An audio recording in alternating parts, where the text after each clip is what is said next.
Hello and welcome to class number 9 in week number 5 already of the quarter. Time flies when you're having fun in photography classes. Hope you're doing well. Hope the quarter is going well for you in the midst of all the things you have to do besides photography class. I hope it's going well. So in order to help improve your wellness, I have a dad joke for you. Are you ready for your dad joke? Your dad joke is, what do you call a disguised noodle? A disguised noodle. An impasta. Imposter. Student submitted joke. As always, no extra charge. All right, so class number 9. We're going to dig deeper into some techniques and some things. We're going to do some math. We're going to play around and have some fun. So let's start with what these videos will cover. There will be 4 parts. Part number 1 will be exposure equivalence. I know you've been waiting to get to that. Part number 2 will be HDR photos. Or is that 3? I can't remember. We're going to do HDR and pano photos. And then part number 4 will be your next photo assignment, which will be an HDR and panoramic photo. So that'll be part of your assignment. And I'll have some specific things in that you'll need to know for the assignment. So let's get started. Exposure equivalence. That's what we're going to talk about. What is it? Why do we care? What does it let us do? So here's what exposure equivalents are. They are when you adjust your exposure. So when you look through your camera, and when your camera's in an automatic mode or in a metering mode, and you see settings, shutter speed, aperture, ISO. And then you decide, well, I need to, let's say, consider motion. So I'm going to choose a different shutter speed. Or I need to consider depth of field. So I'm going to choose a different aperture. But I like the overall exposure. I just want to change one of these. So exposure equivalence is the process of moving one exposure control to let in more or less light, and then using the other control or controls to do the opposite. Okay? That's why it's equivalent. The exposure in the end is the same. We're just using different settings to get there. Okay? So here's how maybe this will help you a little bit. Maybe it helps you to think about algebra a little bit. If you don't know algebra, that's totally cool. Here's basically what algebra is when you have an equation, you can solve the equation. And the way it works is if I add something to one side of the equation, let's say that first equation is true. 4x plus 2y equals 5z. I made it up. You can solve for it. If you know how to do it, you can solve for any variable. Anyway, if that equation is true, if I add 12 to one side, in order for the equation to still be true, I need to take away 12, the same amount, but in the opposite direction for the equation to still be true. Okay, that's basically what we're doing with exposure equivalence. Why do we care?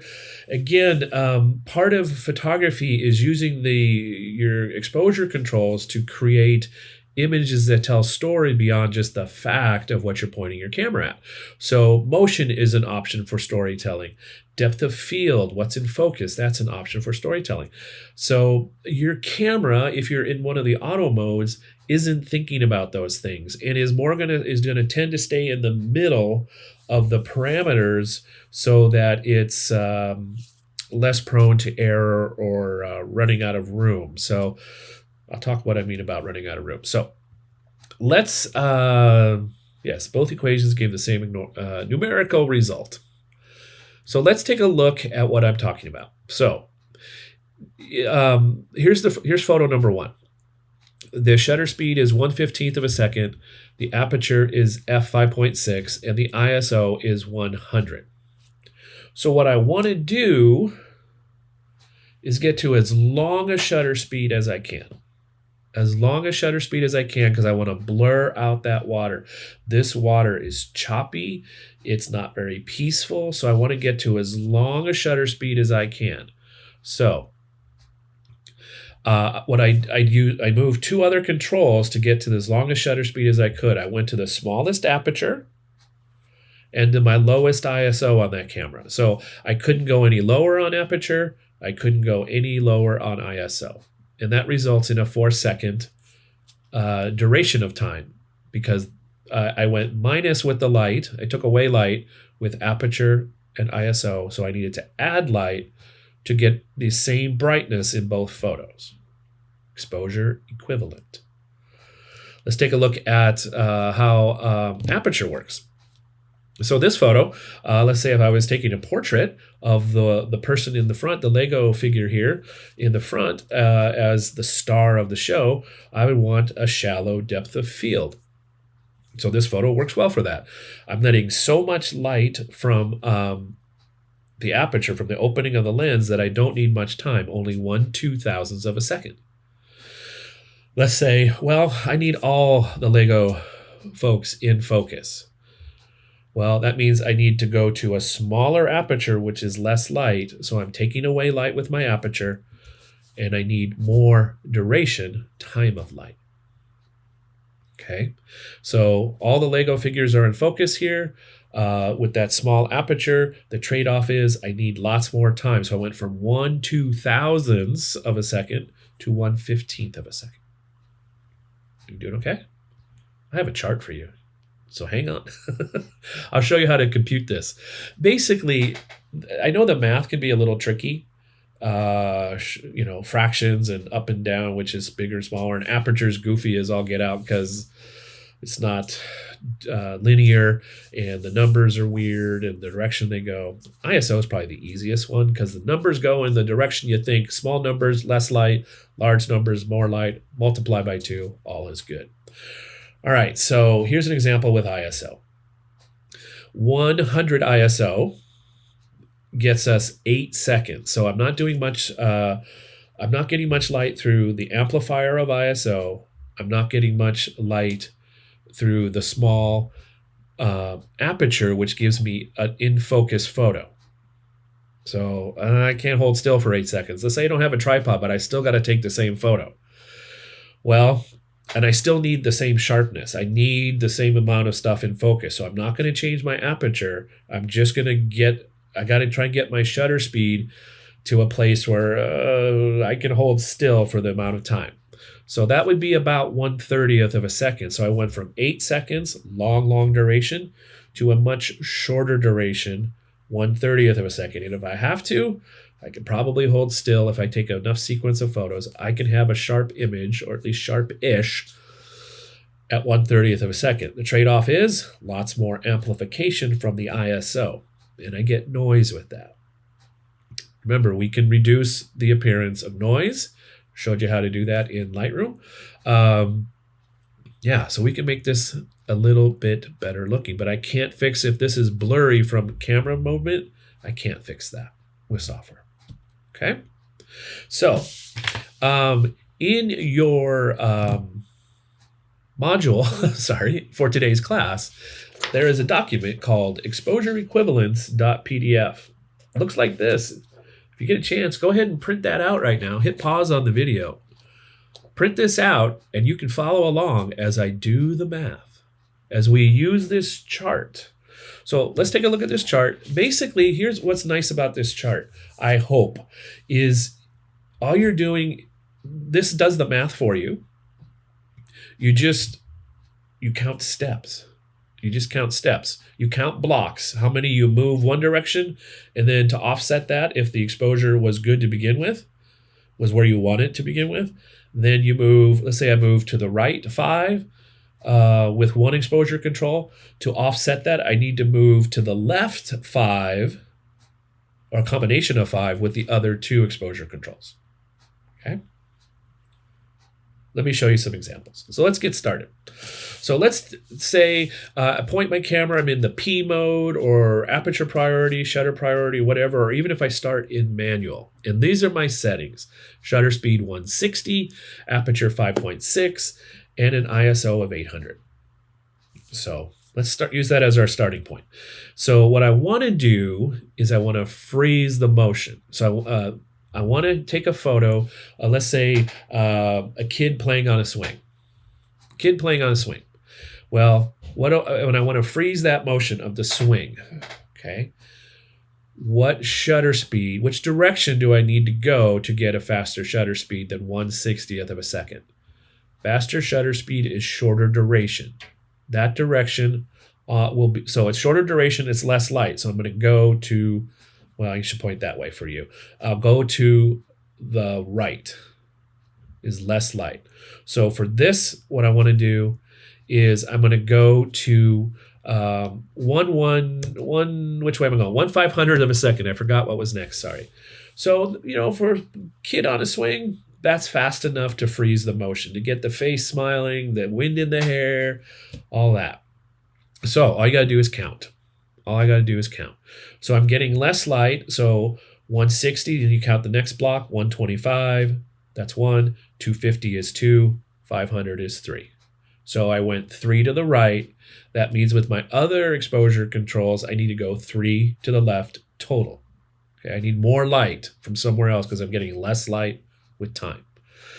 I've put in red here on the aperture 5.6 because the lens I'm using and the focal length I'm using, my 18 to 135, 3.5 to 5.6, when I'm at telephoto, it won't go larger. I can't get any more light with aperture. And that's going to be true for a lot of your lenses as well. If you have the entry-level Canon, entry-level Nikon, or Sony, they have an 18 to 55, 3.5 to 5.6. And if you're at 55 millimeters, 5.6 is the most you can get, the largest opening. So I have no options there. The lens will not open any wider. So I need to count 3 to the left on ISO, so that'll be 1600 is 1, 3200 is 2, 6400 will be 3. So there we go. So when I started in the orange and I moved shutter speed to the right, to 1/500, the offset of that to get the same amount of light in my image is to raise my ISO 3 clicks to 6400. It's an equivalent exposure, same brightness in both images. Okay, and this, I'm trying to give you some real world examples of things you'll run into. That reality of f5.6 is pretty common with your first lens on your first camera that you got. Yeah. Oh, speaking of new lenses, I got a new lens. I'm shooting this video with my new 23 millimeter f1.4. So my background should be a little blurrier. I used to do the videos at 23 millimeter f2.8 on my zoom lens that would only go to 2.8. All right. Now you know. All right. So, now I want to blur the motion. So I want to go the other direction. So let's say I'm at the beach. I want to take a picture of the waves, and I want them to be kind of silky water. 1/60th of a second is not going to do that. Even you saw in the water photo I showed you, 1/15th of a second is too slow. So we're going to go, too fast.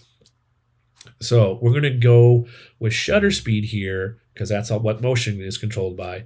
We're going to go to 1/2 second.